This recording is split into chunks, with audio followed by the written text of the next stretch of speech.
Hi guys, welcome back to the Library of Alexandria. And today guys, it is going to be my November TBR, or the books that I plan to read in November and probably will just disappoint everybody by not actually doing that. Anyway, so November is hopefully a month that I can get a lot read in, because I do have the Thanksgiving holidays where we have a week off from school, and it just depends. Like last year, both my Thanksgiving and my Christmas holiday was freaking slammed with crap I had to do. And so I was traveling, I was all over the place, and I couldn't freaking read anything. So I'm hoping that that is not the case for this particular holiday, because it's kind of ambitious, but I'm hoping to use it to kind of like do a little bit of catch up. So yeah, I'm hoping that I can choose wisely during the Thanksgiving break and actually do some reading instead of, you know what, sitting around and playing Dynasty Warriors 7, which is good, but like I could also read, you know what? So anyway, without wasting any more time, let's get down to business. Let's talk about the books that I am planning on reading in November. Well, so first of all, I'm not really reading this in November. I should be finishing this like in the next couple days. So I started it in October, but I guess it can count. But I don't want to like have it miss out being on a video. And this is Boosh, Yellow Sky Revolt by Baptiste Wu. And this is book one of a 10-part plan series about the Three Kingdoms. Yeah, Three Kingdoms Chronicles. And so this is about a minor character in the Three Kingdoms. So this is about the 3rd century AD breakdown of the Han Dynasty and the War of the Three Kingdoms. If you have played any Dynasty Warrior games like I have, you are well aware of Wei, Wu, and Shu. And I have loved Three Kingdoms since I was young and first played Romance Three Kingdoms on the freaking Nintendo.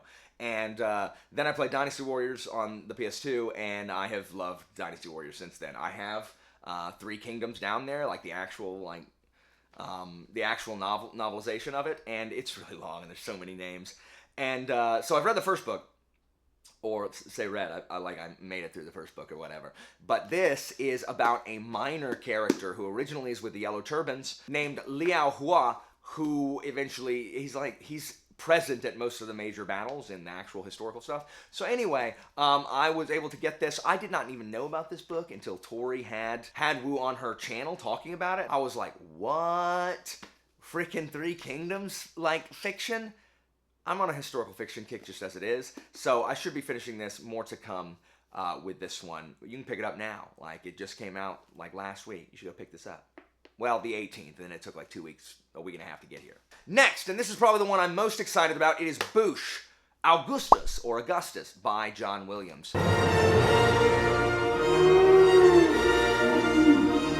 If you've been watching, you know that I just recently read Stoner, and I love John Williams' writing. Like, it is so, so good, and that is about a, kind of a listless English professor who is the pinnacle of mediocrity. This is about freaking Augustus, the, first emperor of Rome. How on earth did I miss that this existed? So it has John Williams, who is such a good writer, and Augustus. And it's epistolary, which, as you know, I love epistolary crap. So this, I decided that I wanted to do, I want to do like a patron buddy read. So I want to buddy read this with a bunch of my patrons, and then we'll talk about it in the patron part of my Discord, and like maybe have a show. Like I think Leanna does this, where you have like a live with the patrons and stuff, and you talk about it. And that's what I wanted to do. And I'm like, you know what? Like, what if y'all want to do Augustus? So a bunch of people want to do Augustus. So me and my patrons will be reading this. I know that Jimmy Nuts is also going to read it with me, which is cool. But it's going to be super fun. I hope this is really, really good. This is actually the next book. I'm picking this book up as soon as I finish Yellow Sky Revolt. But guys, like I don't even know like how this is going to go. Like I have no idea. I have no idea what these letters are going to be, but I am so excited to read this and, hopefully provide some historical context to the people who don't know about the time period and like fill in some of the holes or whatever. Or maybe Williams doesn't need me to. Maybe it's a pretty complete tale on its own. But I am so pumped to do this. I think the audio is free on Audible as well. So I think once I start this, I might do that thing where I read it when I'm like able to, and then I listen to it when I'm like driving and stuff.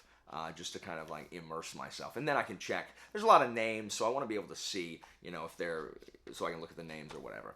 Anyway, Augustus. So that is a book I'm definitely going to read in November. The other book that I am 100% absolutely going to read in November, and that's Raven Cry. I've talked about this before. This is book 2 of the Ravens Mark trilogy by Ed McDonald. I love Blackwing, that I read last, like a year ago, August, and then I think in August again, I re-listened to it in preparation for reading this. I keep pushing it away. I am going to finish series. I'm gonna freaking read this. Sorry, it's getting read. This is what I'm gonna read after Augustus.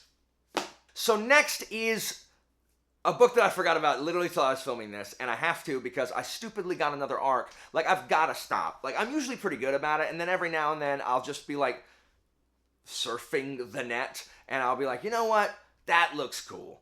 And I'll click on it, and I'll be like, you know, I can find time to read this arc. Man, no, I don't have time to read it, but I got to because it's due by December. It's coming out in the beginning of December, and that is Adrian Tchaikovsky's City of Last Chances. I swear, like, prior to looking this book up here just now, I have been unable to say this book's actual title. Every time I mention it or think about it, it's the City of Lost Names. Like, I clearly think this book is called the City of Lost Names. It's not. It's the City of Last Chances. And the cover, you'll see why I needed the arc. Look at the freaking cover, guys. Oh, it's so freaking cool. I'm fairly certain, yeah, this is one of his fantasy books, I think. And I have not actually read any of Tchaikovsky's sci-fi except for the novella Elder Race.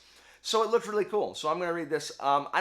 Here's what it's about. Oh, this is why I picked it up, because it freaking says, Adrian Tchaikovsky's triumphant return to fantasy with a darkly inventive portrait of a city under occupation and on the verge of revolution. Of course.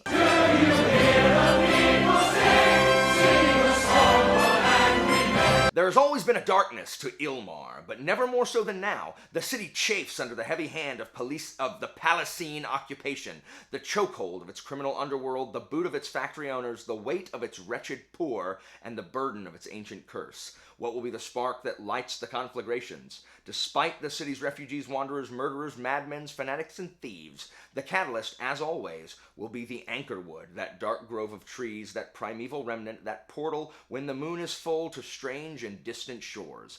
Ilmar, some say, is the worst place in the world and the gateway to 1,000 worse places. Ilmar, city of long shadows, city of bad decisions, city of last chances. That sounds so cool. Now, as of, 36 ratings, it only has a 3.81, which, I mean, you hear me say it only has a 3.81, as if that's a bad rating somehow. But, you know what? I'm going to give it a shot. I bet I like it. A bunch of people don't like Shadow of the Apt either, and they can suck it. So, going to be reading that. I've got to like the 8th of December, so it might bleed over. All right, another book that I will definitely be reading in some form, probably audio, is going to be Boosh, The Wolf by Leo Carew. So this is another series that I've begun and have not yet finished. And since Leanna, over at Leanna's Library, is doing a read-along on her channel for these books in anticipation of the third book, The Cuckoo, coming out in December, we've decided, like, I've joined her with reading these again. She's read this like 6 times because I don't know what her problem is. This book isn't that good. It's good, but it's not that good. So I read this before with Leanna a July ago? 2 Julys ago? No. Last July. Not this past one, but the time before. And I haven't read The Spider yet, which is book 2. But she's reading this, and I guess we're going to talk about it in November. So I remember enough about this, so even if I don't get it done, like, I'll know enough to refresh. But I am going to listen to it on audio to try to bust through it. And then in December, we'll read The Spider, which I have not yet read, and then celebrate the release of The Cuckoo in January, and then we can talk about that. I really enjoyed The Wolf the first time I read it. There's just some weird things that Carew does that I'm like, every single clan can't be the strongest clan. Like, every new, like, warrior he sees, like, oh, and no one messed with him because he was the toughest warrior. And it's like, you just said that about the guy in the previous chapter. So, whatever. And they use the word upstart way too much. But it is good, and I will read it, and it'll be fun to talk with Leanna, and I think Alex as well. The other book that I'm going to read, and this is a surprise to everyone, because I've told no one, except for Theo, who I bullied into reading it along with me. Because I am tired of the slander, disdain, contempt, and really utter hatred with which Sarah and Colton and that whole Discord are treating me. Like, I'm so tired of being on the receiving end of their vitriol. So I just couldn't bear. Like, I couldn't bear the thought of them reading Lion of Macedon and not having any clue about the freaking context of it. Like, especially since I read the back and I flipped through it, because it doesn't actually say on the back, so I like flipped through like his notes, like his historical notes, and it says it includes the seizure of the Cadmea of Thebes by Sparta after they have the freaking King's Peace in place, and it has Epaminondas. And once I saw that freaking Epaminondas is in this book, I was like, how can I not freaking read this? One, I love Parmenion. He gets a bad rap because freaking Alexander, like, screw you, Alexander. Parmenion is way cool. Second, I don't know where Gemmel is getting the fact that Parmenion is half Spartan. I can't find any reference of that. So maybe he's taking poetic license. I cannot find any historical source that says Parmenion is half Spartan. Whatever. It's got freaking Epaminondas. And so I just can't listen. I can't listen to them read this and then have Colton just being like, Thebes? Isn't that like in Egypt? And I'll be like, no. I mean, yes, but also in, Greece or whatever. I just have to set them straight. Like, they need a guiding hand. So I will be reading this, and I got Theo, my resident Greek friend, to read this also, so I wouldn't be reading it by myself, because I refuse to read it alongside Sarah and Colton, just on principle. So, the Lion of Macedon. Guys, this is about Parmenion, Philip's #1 general, as well as Alexander's also #1 general, but Alexander treats him like crap because Alexander has daddy issues. So, if there's time, I will also be reading Price of Valor, which is book 3 of the Shadow Campaigns. I definitely want to read it. It's long, but I read these freaking Shadow Campaigns books so fast. I anticipate that this will be one of the books that I read while vacation is going on. So if it doesn't get read during Thanksgiving vacation, I'll certainly get read during Christmas vacation. That and Scarab Path. I guarantee you I'm going to continue Shadows of the App before the end of the year. And literally, like, it's actually interesting. On my Christmas break, or maybe it's Thanksgiving break. Yeah, on Thanksgiving break last year was when I read the, whatever book 4 is. What's wrong with my brain? Scarab Path, what was before that? Something about darkness. Darkness. Oh, what's wrong with me? Blood of the Mantis. So we got Dragonfly Falling, Blood of the Mantis. What's number 4? What is number 4? Salute the Dark! Salute the Dark. That's what I read. And so hopefully I'll probably read this again on another vacation. So yeah, as I'm trying to kind of wrap stuff up, if I have any other space, I'm probably going to slot in Shards of Honor. It is a Patreon pick. I have to read it. I will read it. It just took me 6 months to read Tagana. It may take me 6 months to read these, but I'm going to get to them.